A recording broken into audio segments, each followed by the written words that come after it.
بسم الله. الحمد لله على إحسانه والشكر له على توفيقه وامتنانه. أشهد أن لا إله إلا الله وحده لا شريك له تعظيما لشأنه، وأشهد أن محمدا عبده ورسوله الداعي إلى رضوانه، وصلوات الله وسلامه عليه وعلى آله وصحبه أجمعين. أما بعد، السلام عليكم ورحمة الله وبركاته.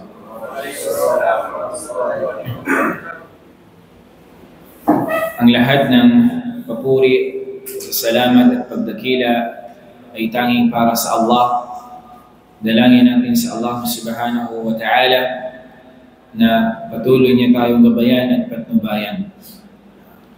Mga kapatid sa pananampalatayang Islam, sa mga oras na ito insyaAllah ay ating isalin insyaAllah ang khutbah natin narinig kanina sa masjid.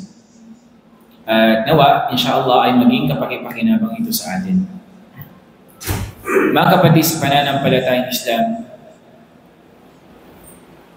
ang pagkakaroon ng iman sa Allah subhanahu wa ta'ala amrun matlub, bagay na dapat meron sa isang alipin ng Allah subhanahu wa ta'ala. Ang pagkakaroon ng iman ay dahilan para mas makilala at mas mapalapit tayo sa Allah subhanahu wa ta'ala. At ang pagkakaroon ng iman sa Allah subhanahu wa ta'ala, ito ang pagitan natin sa mga hindi naniniwala sa Allah subhanahu wa ta'ala.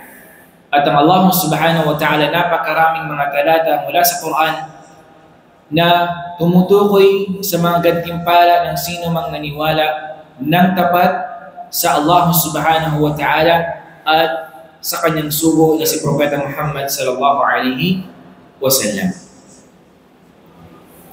Isa sa mga hadith ng Rasul sallallahu alaihi wasallam, at itong hadith na ito, subhanallah, ay napakagandang hadith.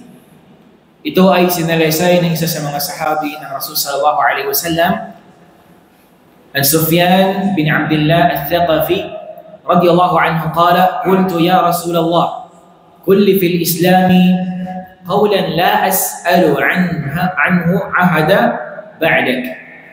Wa fi hadith Abi Usama ghayrak qala قل آمنت بالله فاستقم. وفي رواية قل آمنت بالله ثم استقم. رواه مسلم. Yung hadith na ito ay sinalaysay ni Sufyan radiyallahu an.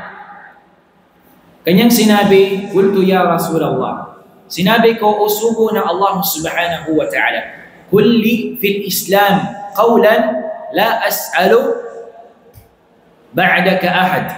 Okay? La as'alu anhu ahad. Sabi niya, ya Rasulullah, sabihin mo sa akin sa Islam, qawlan, salita, sabi niya, na hindi na ako magtatanong, sabi niya, ng bukod sa iyo, sabi niya. Okay?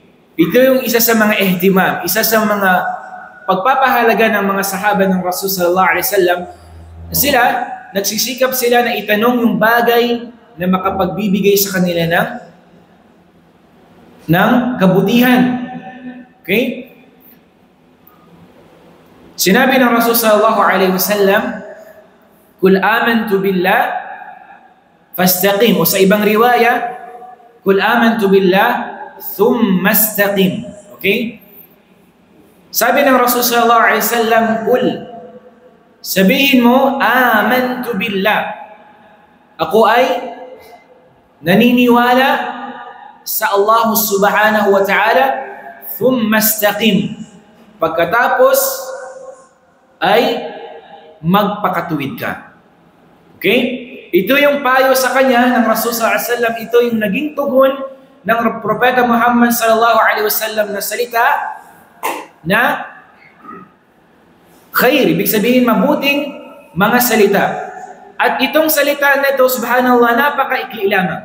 Okay? At ito yung mga bagay na binigay kay Propeta Muhammad sallallahu alaihi wasallam, annahu utiya bi jawami'il kalim. Maikli na salita, pero yung madmun, yung nilalaman ng mga salita na ito ay napakalawak at napakarami. Okay? Yung hadith na ito mga kapatid sa pananampalatayang Islam, na sinabi ng Rasulullah SAW, ito ay pagpapaliwanag na nararapat sa atin na sabihin natin tayo ay naniniwala sa Allah subhanahu wa ta'ala. At sa hadith na ito, mauunawaan natin na hindi lamang sapat, tandaan natin, hindi lamang sapat na sinasabi natin tayo ay naniniwala kanino? Sa Allah subhanahu wa ta'ala. Ang qaul, ang pagsabi lang na ako ay naniniwala sa Allah, hindi iyon sapat para tayo ay maging tunay na mananampalataya sa Allah subhanahu wa ta'ala. Bakit?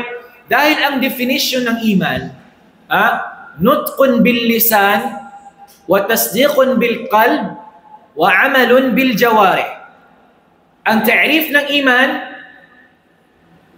nutqun bil lisan. Ito yung pagbigkas ng ating dila. Wa tasdiqun bil qalb. Pinaniniwalaan ng ating mga puso. Wa amalun bil jawarih. Kailangan ginagawa ng ating mga sarili. Okay?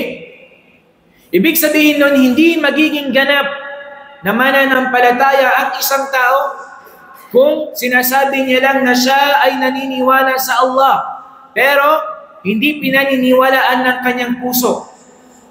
O kaya naman, hindi niya isinasagawa yung mga ipinag-uutos sa kanya ng Allah subhanahu wa ta'ala. Ang pagsabi, mujarrad qawl, ay yung pagsabi lamang ng ako ay Muslim, ako ay ganito, hindi yun magiging sapat para sabihin na tayo ay mga Muslim. Kailangan ng gawa. Kung ano yung ipinag-utos sa iyo na Allah subhanahu wa ta'ala, kailangan mong gawin. Hindi ka matatawag na kumpletong mananampalataya kung hindi ka nagsasala. Kung hindi ka nagpa-fasting sa buwan ng Ramadan. Kung hindi ka nagbibigay ng zakah o kabilang ka sa mga dapat magbigay ng zakah.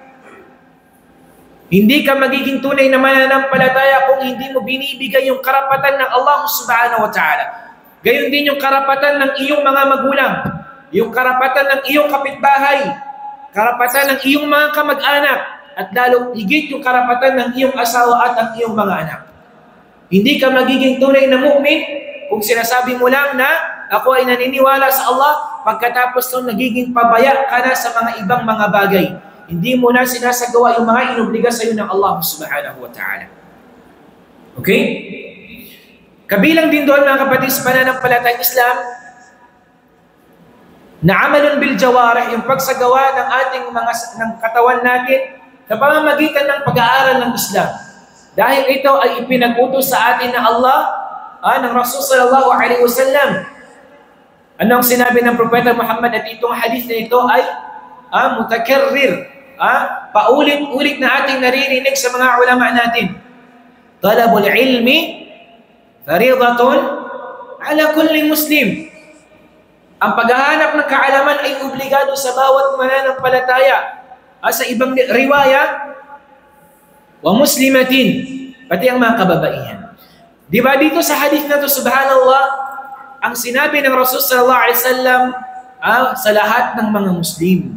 Hindi sinabi dito na kapag matanda ka na, okay, hindi ka na maghanap ng kaalaman. Kapag bata ka pa, hindi ka pa akil-balik, okay lang. Okay? So, kung gusto natin maging kumpletong mananampalataya tayo sa paningin ng Allah subhanahu wa ta'ala, kailangan nating isagawa kung ano yung ipinag-utos sa atin ng Allah subhanahu wa ta'ala at ni Propeta Muhammad sallallahu alaihi wasallam.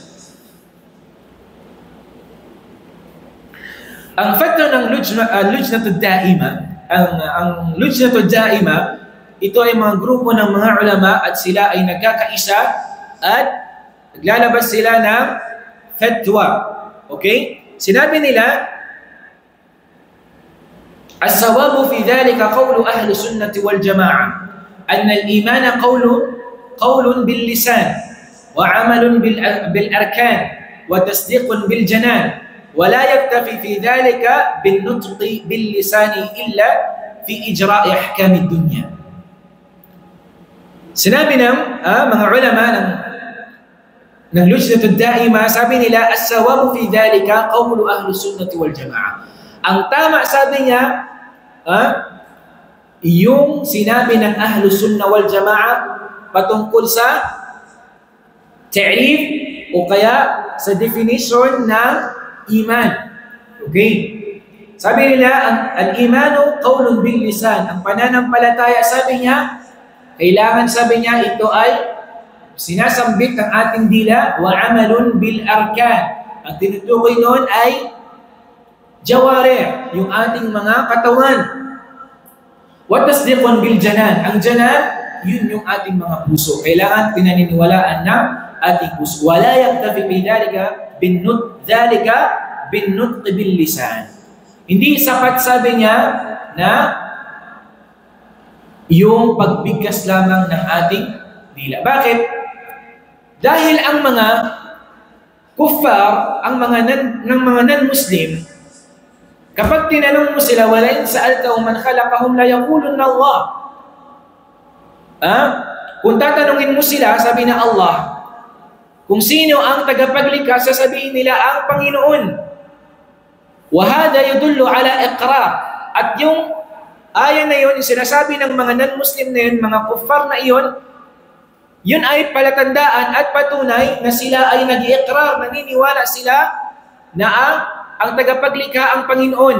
Pero yung paniniwala nila na iyon, na Allah ang siyang tagapaglikha, hindi yung naging dahilan para sila ay naging Muslim.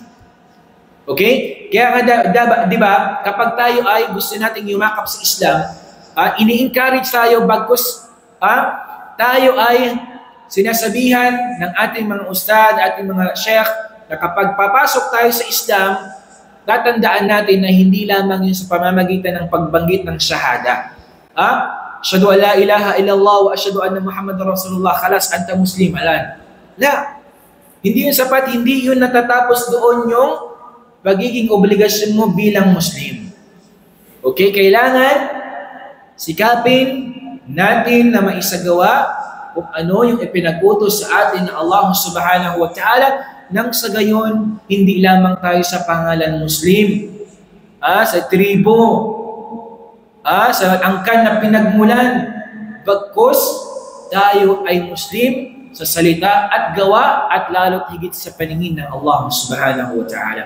Wallahu ta'ala a'lam, wa sallallahu ala nabiyyina Muhammad wa ala alihi wa sahbihi ajma'in.